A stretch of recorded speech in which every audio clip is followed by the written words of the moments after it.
नमो नमः मित्राणी, आप सभी का हमारे चैनल संस्कृत ज्ञानदायिनी में बहुत बहुत स्वागत है।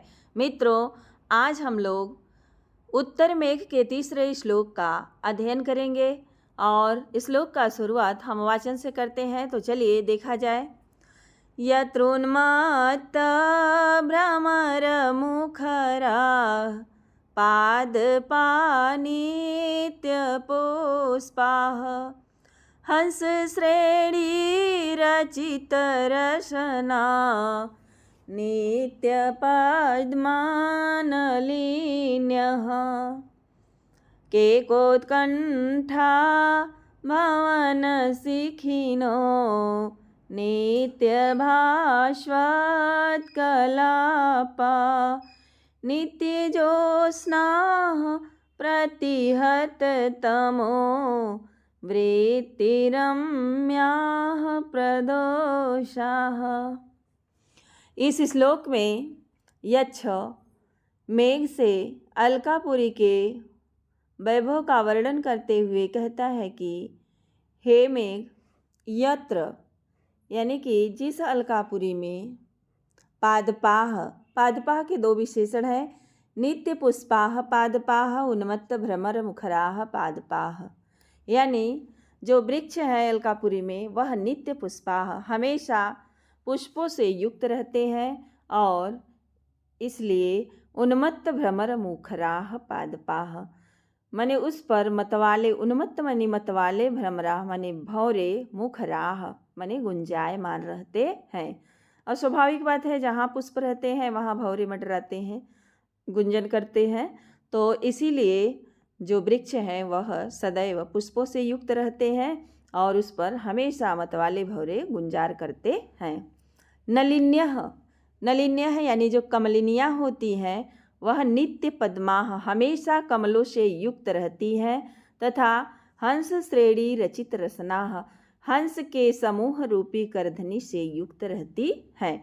तो यहाँ नलिन्या के दो अर्थ हम ले सकते हैं, माने जो कमलिनियाँ हैं वह सदा कमलों से युक्त होती हैं, या बावलियाँ जो होती हैं वह नित्य पद्माः हमेशा कमलों से युक्त होती है और हंस श्रेणी रचित रसना यानी कि हंस के समूह रूपी पंक्ति से या हंस के समूह रूपी करधनी को धारण की होती है। स्वाभाविक सी बात है कि जो हंस है उसका भोजन जो है कमल नाल से वह दूध निकाल करके वहीं पीता है। तो जहाँ भी कमल खिले रहते हैं और वहाँ पर हंस विराजमान रहते हैं, इसलिए उसकी तुलना कर दिया कि हंस श्रेणी रचित रसना यानी कि हंस के समूह रूपी करधनी से युक्त होती है। कौन? नलिन्यः। तो नलिन्यः के भी दो विशेषण हो गए, नित्य पद्माः नलिन्यः और हंस श्रेणी रचित रसना नलिन्यः। भवन शिखिनो के भी दो विशेषण है, नित्य भास्वत कलापाः और केकोत्कण्ठाः। भवन शिखिनः यानी कि जो पालतू मोर है, अलकापुरी के जो पालतू मोर है वह नित्य भास्वत कलापाः माने पंख होता है, माने कि हमेशा नित्य हमेशा भास्वत चमकते हुए पंखों से या चमकते हुए पंखों वाले जो भवन शिखिनः पालतू मोर है वे केकोत्कण्ठाः माने कि शब्द करने के लिए उत्कण्ठाः माने अपने कंठ को ऊपर उठाए रहते हैं। केका ध्वनि करने के लिए अपने कंठ को सदैव ऊपर की ओर उठाए रहते हैं। कौन? तो भवन शिखिनः यानी पालतू मोर। प्रदोषाः नित्य ज्योत्सनाः प्रदोषाः प्रतिहत तमो वृत्तिरम्याः प्रदोषाः। प्रदोषा के भी दो विशेषण हो गए कि जो रातें होती हैं वह नित्य ज्योत्सनाः माने सदा हमेशा चांदनी से युक्त होती हैं। अतएव क्या होता है? प्रतिहत तमो माने अंधकार के दूर हो जाने से, प्रतिहत तमो वृत्ति यानी अंधकार के दूर हो जाने से रम्याः प्रदोषाः माने रातें सुंदर होती है, रमणीय होती हैं। तो सिंपल है इसका अर्थ हो। चलिए हम लोग इसके व्याकरणात्मक टिप्पणी की ओर चलते हैं। उन्मत्त भ्रमर मुखराः उन्मत्त भ्रमर मुखराः उन्मत्ताः भ्रमराः कर्मधारय समास हो जाएगा। उन्मत्ताः भ्रमरैः मुखराः, तृतीया तत्पुरुष समास हो जाएगा। उद उपसर्ग पूर्वक मद धातु से अक्त प्रत्यय कर देंगे, उन्मत्ताः बन जाएगा। मुख से र मुखरा हो जाएगा। पादपाः पादैः पिबन्ति इति पादपाः, पाद कैसे बना है तो पा से क करके पादः बन जाएगा। नित्य पुष्पाः, नित्यानि पुष्पाणि येषां ते, ये भी आपका पादपा का विशेषण है तो बहुव्रीहि समास बन जाएगा। हंस श्रेणी रचित रसनाः, हंसा नाम श्रेणीयः षष्ठी तत्पुरुष समास। हंसा नाम श्रेणी भी रचिताः रसना येषां ता, ये भी आपका नलिन्यः का विशेषण होने से बहुव्रीहि समास बन जाएगा। नित्य पद्माः, ये भी नलिन्यः का विशेषण है, अतः नित्यानि पद्मानि येषां ताः बहुव्रीहि समास हो जाएगा। नलिन्यः में नल से इनी गीप हो जाएगा।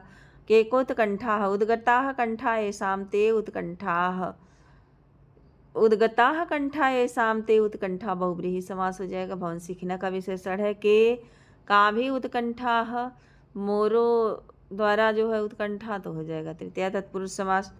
भवन सिखिनः भवना नाम भवनेषु वा सिखिनः, षष्ठी तत्पुरुष समास हो जाएगा। सिखिन में शिखा से इनी प्रत्यय हो जाएगा। नित्य भास्वत कलापाः, तो नित्य भास्वत माने हमेशा चमकने वाला तो हो जाएगा केवल समास। नित्य भास्वंतः में हो जाएगा नित्यम भास्वंतः कलापाः येषां ते, बहुव्रीहि समास हो जाएगा। भास्वंतः में हो जाएगा भास धातु से मतु प्रत्यय, प्रथमा का बहुवचन में भास्यंतः बन जाएगा। नित्य ज्योत्सनाः, तो नित्याः ज्योत्सनाः, नित्या ज्योत्सनाः येषां ते, बहुव्रीहि समास हो जाएगा। और प्रतिहत तमोवृत्ति, तो तमसा वृत्ति तमोवृत्ति, षष्ठी तत्पुरुष समास हो जाएगा। प्रतिहता तमोवृत्तयः येषां ते, बहुव्रीहि समास हो जाएगा। ये भी प्रदोषः का विशेषण है, अतः बहुव्रीहि समास है। प्रतिहत में प्रतिहन अक्त हो जाएगा, प्रतिहत बन जाएगा। वृत्ति में वृत्त से अक्तीन प्रत्यय हो जाएगा। और इसमें रूपक और परिसंख्या अलंकार है। हंस श्रेणी रचित रसना, यहाँ से यदि हम लेते हैं तो यहाँ रूपक अलंकार हो जाएगा, क्योंकि हंस की पंक्ति रूपी करधनी से युक्त है, तो यहाँ रूपक अलंकार हो जाएगा। और पूरे श्लोक में यदि हम लें तो परिसंख्या अलंकार हो जाएगा। क्यों हो जाएगा, तो यहाँ पर कहा गया परिसंख्या अलंकार पहले होता कहा है कि जहाँ किसी वस्तु का एक स्थान से अथवा समस्त स्थानों से हटा करके और किसी मतलब दूसरे स्थान पर उसे पुनः स्थापित कर दिया जाए तो वहीं पर परिसंख्या अलंकार हो जाता है। इसमें देखिए वृक्ष तो हर जगह होते हैं, लेकिन हर वृक्षों को नित्य पुष्पाह नहीं बताया कि हमेशा नलिन्या हर जगह होती है, लेकिन हर जगह हंस श्रेणी रचित रसना नहीं कहा या नित्य पद्माह नहीं कहा। और भवन सिखिनः को भी विशेष बता दिया, हर जगह से उसको हटा करके एक जगह पुनः प्रतिषेध करने के बाद स्थापित कर देने के कारण यहाँ परिसंख्या अलंकार है। तो मित्रों आज यहीं तक, इसके आगे का श्लोक मैं अगले वीडियो में लेकर के आऊँगी। यदि आप हमारे चैनल पर नए हैं तो चैनल को सब्सक्राइब कर ले, बेल आइकन को प्रेस कर ले, ताकि हम जो भी वीडियो अपलोड करें उसका नोटिफिकेशन आप तक पहुँचता रहे। धन्यवाद मित्रों।